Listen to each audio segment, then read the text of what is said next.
नमस्कार, मनी गुरु में आपका स्वागत है। आज लोन बाजार के ऊपर चर्चा करेंगे और हमारे साथ स्टूडियो में इस समय मौजूद हैं आपके प्रश्नों का जवाब देने के लिए बलवंत जैन जी, जो कि CFO हैं अपना पैसा.com के। साथ ही आपको बता दें किस तरीके से आप इस शो में हिस्सा ले सकते हैं, शो में अपने प्रश्न भेज सकते हैं। तरीका काफ़ी सिंपल है, आपको हमें एक ईमेल लिखना है moneyguru@zenetwork.com हमारा ईमेल ID है। डिटेल प्रश्न लिख के भेज सकते हैं लोन से जुड़ा हुआ, और अपना कॉन्टैक्ट नंबर जरूर मेंशन करें। आप लोन के विकल्पों को तलाश रहे हैं, आपको होम लोन चाहिए या फिर कार लोन, या फिर आप पर्सनल लोन के विकल्प तलाश रहे हो तो आप हमें SMS भी कर सकते हैं। मोबाइल के टेक्स्ट राइटिंग मैसेज बॉक्स में जाएं, कर्ज लिखें, उसके बाद अपना सवाल लिखें और हमें भेज दें 57575 पर। चलिए इसी बीच पहले कॉलर की ओर चलते हैं, और ये इनफैक्ट प्रश्न हमारे पास ईमेल के जरिए आया है। सतनाम सिंह जी का ये प्रश्न है उत्तराखंड से, और ये जानना ये चाहते हैं बलवंत जी की इन्होंने 1.5 साल पहले किसान क्रेडिट कार्ड पर लोन लेकर कृषि उपकरण खरीदे। इन्होंने उसका यूज़ किया किसान क्रेडिट कार्ड का, और अब इनको एक कार लोन की ज़रूरत है। पर जब इन्होंने बैंक से संपर्क किया तो बैंक ITR मांग रहा है, और ITR इनके पास है नहीं क्योंकि ये किसान हैं। तो इनको किस तरीके से आगे बढ़ना चाहिए, और बैंक को आय के तौर पर क्या प्रूफ यहाँ पर आय का दे सकते हैं? देखिए रजत जी, ऐसा है जैसे आपकी बात से मेरे को लगा सतनाम जी किसान है, तो इनकी जो इनकम है वो टैक्सेबल नहीं है, तो शायद ऐसा लगता है वो इनकम टैक्स के रिटर्न फाइल नहीं करते हैं। तो वो कैसे प्रूव करें अपनी इनकम? तो इसके लिए सीधा जरिया या तो जैसे तहसीलदार के यहाँ लगान वगैरह भरते हैं तो वहाँ वो इनकम शायद डिक्लेयर होती है। और इसके अलावा जो ये अपनी उपज है वो कृषि मंडी में जब बेचते हैं तो कृषि मंडी वाले भी जो रसीद देते हैं तो वो रसीद दिखा के भी बैंक को कन्विंस कर सकते हैं। इसके अलावा जैसे उनके बैंक के ट्रांजैक्शन से जो इनके रेगुलर इन्वेस्टमेंट्स वगैरह हो रहे हैं तो वो बता के बैंक को कन्विंस कर सकते हैं कि भाई मेरी ये इनकम है, भले इनकम टैक्स का रिटर्न नहीं भर रहा हूँ पर मेरी इनकम है और ये सब्सटेंशिएट हो रही है। और जो इनके अगर कोई एग्जिस्टिंग लोन अकाउंट है उसकी जो रिलेटेड EMI है वो कम होने के बाद में उनका जो एलिजिबिलिटी बनता है उनका लोन इनको आराम से मिल जाना चाहिए। तो जैसे मैं बता दूं आपको कि इनकम टैक्स का रिटर्न भरना एकदम जरूरी नहीं है। अगर आप कोई भी स्रोत से आपकी इनकम अगर प्रूव कर सकते हो तो आपको लोन मिल सकता है, परंतु आपका क्रेडिट हिस्ट्री वगैरह भी अच्छा होना चाहिए। चलिए, क्रेडिट हिस्ट्री अच्छी होनी चाहिए, और अब जो फसल बिक्री की रसीद आप जो आप मंडी में जो आपको मिलती है वो भी आप आय के तौर पर दिखा सकते हैं। और सरकारी बैंक से संपर्क करें, अपना केस सरकारी बैंक के सामने रखें, हो सकता है आपको लोन देने पर बैंक विचार करें। चलिए इसी बीच हमारे साथ कॉलर जुड़ चुके हैं नरेंद्र कुमार जी पंजाब से। नरेंद्र जी नमस्कार, स्वागत है आपका जी बिजनेस में, पूछिए अपना प्रश्न। हेलो जी नरेंद्र जी, लोन से संबंधित क्या प्रश्न पूछना चाहते हैं आप? ऐसा सर, मैंने अप्लाई किया था जी, उन्होंने मेरी बाकी रिटर्न वगैरह सारी कंप्लीट हैं, और मेरे को ओल्ड जो है ना उनकी इतने प्रॉपर्टी की रजिस्ट्री वो ओरिजिनल मांगना चाहते हैं। मेरे पास वो नहीं है, मेरे वो जो हमने करवाई ओरिजिनल वो है।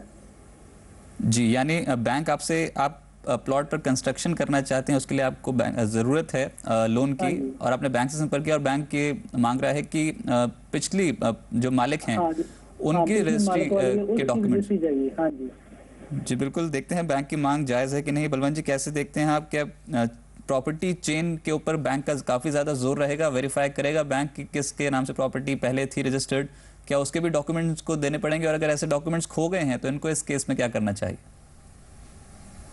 देखिए नरेंद्र जी, ऐसा है कि कोई भी लेंडर है आपको कोई प्रॉपर्टी के ऊपर, भले वो प्लॉट हो या घर वगैरह हो, लैंड नहीं करेगा जब तक कि आप पूरी जो डॉक्यूमेंट की जो श्रृंखला है, चेन ऑफ डॉक्यूमेंट्स है, वो ओरिजिनल में प्रोड्यूस करो। क्योंकि अगर बीच में अगर कोई चेन अगर ब्रोकन है तो गारंटी नहीं है कि उस डॉक्यूमेंट के बेसिस पे किसी ने कहीं से लोन नहीं लिया हुआ। इसके अलावा आपके पास रास्ता है कि अगर ये जो प्लॉट है अगर वो कोई अप्रूव्ड अथॉरिटी है तो अगर अप्रूव्ड अथॉरिटी से प्रूव करवा दे, सर्टिफिकेट लिया है कि ये प्लॉट उनके नाम से था, पिछला जो सेलर है, तो आपको सहूलियत हो जाएगी मेरे हिसाब से लोन मिलने में। या फिर एक काम आप कर सकते हैं कि जो आपका पुराना सेलर है उसको रिक्वेस्ट करिए वो कोर्ट में जाके एक एफिडेविट बनवा दे, और ये प्लॉट से संबंधित जितने भी फैक्ट्स है वो उसमें स्टेट कर दे कि मैंने प्लॉट कभी खरीदा, किससे खरीदा, कितने में खरीदा, और मैं बेच रहा हूं और मेरे जो ओरिजिनल डॉक्यूमेंट है वो मिसप्लेस हो गए। अगर ये फैक्ट उसमें एफिडेविट में दे देता है तो मेरे को लगता है बैंक मान जानी चाहिए। चलिए इसी बीच अगला प्रश्न उठाते हैं, और लुधियाना से प्रश्न है राजेश कुमार जी का, और इनका प्रश्न मेल के जरिए है। सिविल क्रेडिट रिपोर्ट पर जानकारी लेना चाहते हैं। ICICI बैंक से उन्होंने लोन लिया था जिसकी 2 किस्तें समय पर नहीं चुका पाई है, और अब ये जानना चाहते हैं कि इन्होंने बैंक में लोन चुका दिया है, कंप्लीट लोन चुका दिया है, और NOC भी बैंक से ले ली है, पर इनको ये नहीं पता कि इनके नाम सिविल में है कि नहीं, और आने के लिए क्या इम्पैक्ट पड़ता हुआ नजर आएगा। तो कैसे अपना क्रेडिट रिकॉर्ड चेक करें, कितना स्कोर है इनका, ये कैसे पता करें ताकि अगली बार अगर ये लोन अप्लाई करें तो इनको कोई दिक्कत ना आए?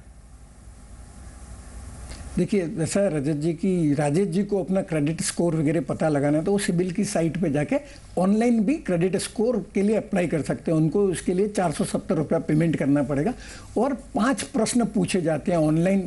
उसमें से उनको 3 प्रश्न का जवाब सही देना और वो जो प्रश्न है वो इनकी क्रेडिट हिस्ट्री और लोन से रिलेटेड है।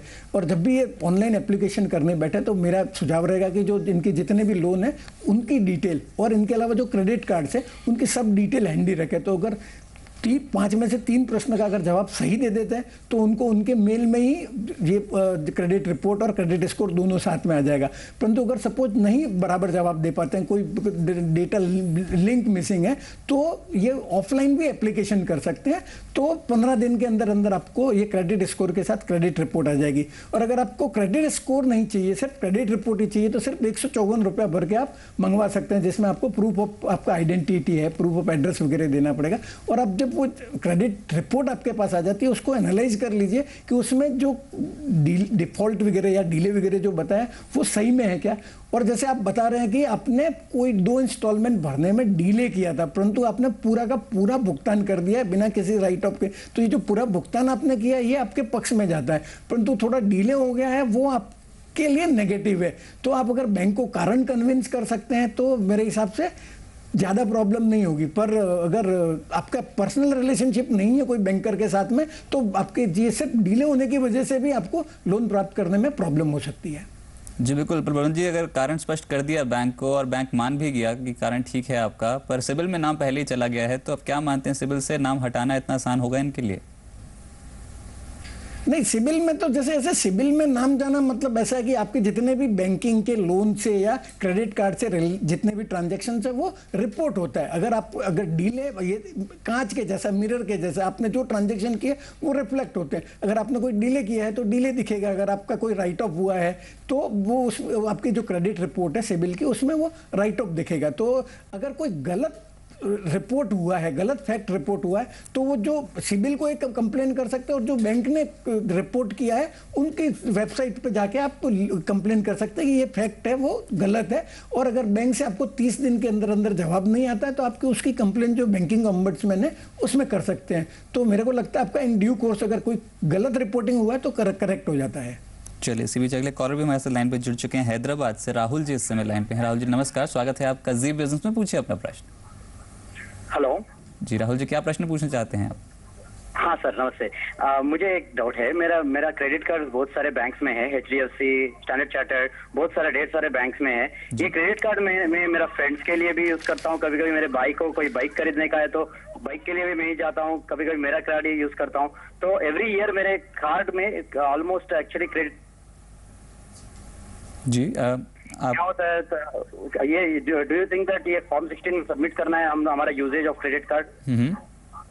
ये प्रश्न है मेरा, क्योंकि ये ऐसा यूज करने से कुछ प्रॉब्लम है क्या क्रेडिट कार्ड यूज करने में? मैं तो कम टाइम पे कर लूंगा, लेकिन अनफॉर्चुनेटली मेरे दोस्त जो बोलते हैं ज्यादा यूज करे तो भी वो भी रिकॉर्ड होता है, क्योंकि क्रेडिट कार्ड में भी हमारा पैन नंबर भी लिखते हैं ना। जी बिल्कुल वो बिल्कुल रिकॉर्ड होता है। पर आप ये बताएं कि आपका जो दोस्त आपके क्रेडिट कार्ड का इस्तेमाल करते हैं वो आपको पेमेंट वापस करते हैं तो किस तरीके से करते हैं?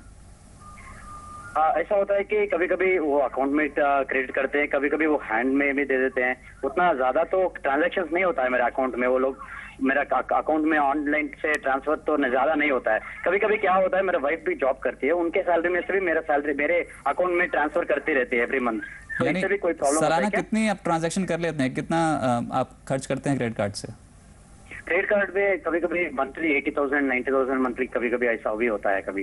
यानी काफी ज्यादा ट्रांजैक्शन। तो बलवंत जी कैसे देखते हैं कि ITR फाइल करते समय ये जानकारी देना जरूरी होगा कि कहाँ पर पेमेंट की है और कितनी ट्रांजैक्शंस की गई हैं, और इनके जो दोस्त हैं जब इनको पेमेंट वापस करते हैं तो कभी चेक, कभी ट्रांजैक्शन के जरिए, बैंकिंग नेट बैंकिंग के जरिए या फिर कभी कैश के जरिए भी करते हैं, तो इनको किस तरीके से आगे बढ़ना चाहिए और कितना इंपॉर्टेंट होगा इनको ये डेटा मेंटेन करना ITR के हिसाब से?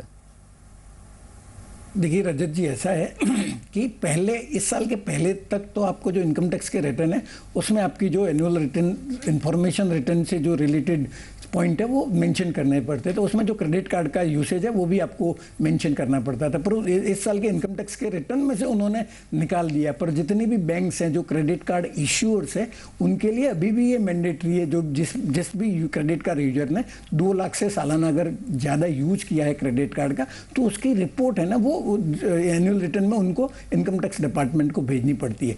जैसे ये बता रहे हैं कि 5-6 लाख का इनका यूसेज है और ये इनके फ्रेंड लोग के लिए भी यूज किया है। अगर इनके फ्रेंड ने इनको अगर चेक से पेमेंट किया है और ये प्रूव कर सकते हैं कि ये मेरे फ्रेंड के लिए किया था और उन्होंने मेरे को वापस कर दिया, तो प्रॉब्लम नहीं होगी। परंतु अगर उन्होंने कैश में पेमेंट दिया है तो इनका कभी भी अगर इनकम टैक्स का असेसमेंट हो गया, अगर इनका केस सैंपल स्क्रूटिनी के लिए सेलेक्ट हो गया, तो वो जो उनके पास ऑफिसर के पास में ये जो एनुअल इंफॉर्मेशन रिपोर्ट आती है उससे वो मैच करेगा कि आपकी इनकम कितनी है और आपके क्रेडिट कार्ड के खर्चे कितने हैं। अगर आपके इनकम के अनुपात में आपका क्रेडिट कार्ड का खर्चा ज़्यादा रिपोर्ट हुआ है तो आपको मुश्किल आ सकती है। तो मेरा सजेशन, अगर आप किसी और के लिए क्रेडिट कार्ड यूज करते हैं तो उनसे जो पेमेंट है वो आप चेक से ले, तो आपको भविष्य में भी कभी भी सब्सटेंशिएट करने में प्रॉब्लम नहीं आएगी।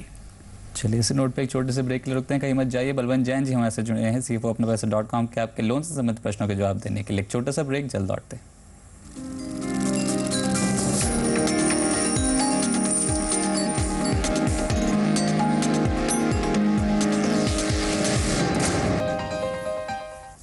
ब्रेक मनी गुरु में आपका स्वागत है। आज लोन्स के ऊपर चर्चा कर रहे हैं और आपके लोन से जुड़े प्रश्नों का जवाब देने के लिए स्टूडियो में मौजूद हैं बलवंत जैन जी CFOApnapaisa.com से। और आपको बता दें किस तरीके से आप इस शो में पार्टिसिपेट कर सकते हैं और अपने लोन से जुड़े प्रश्न हमारे पास भेज सकते हैं। तरीका काफ़ी सिंपल है, आपको हमें एक ईमेल लिखना है moneyguru@zenetwork.com हमारा ईमेल आईडी है। डिटेल प्रश्न लिख के भेज सकते हैं, कॉन्टैक्ट नंबर जरूर मेंशन करें। और लोन से संबंधित कोई भी प्रश्न पूछना चाहते हैं तो आप मोबाइल के जरिए SMS करें कर्ज लिखकर, उसके बाद अपना पूरा प्रश्न लिखकर हमें भेजें 57575 पर।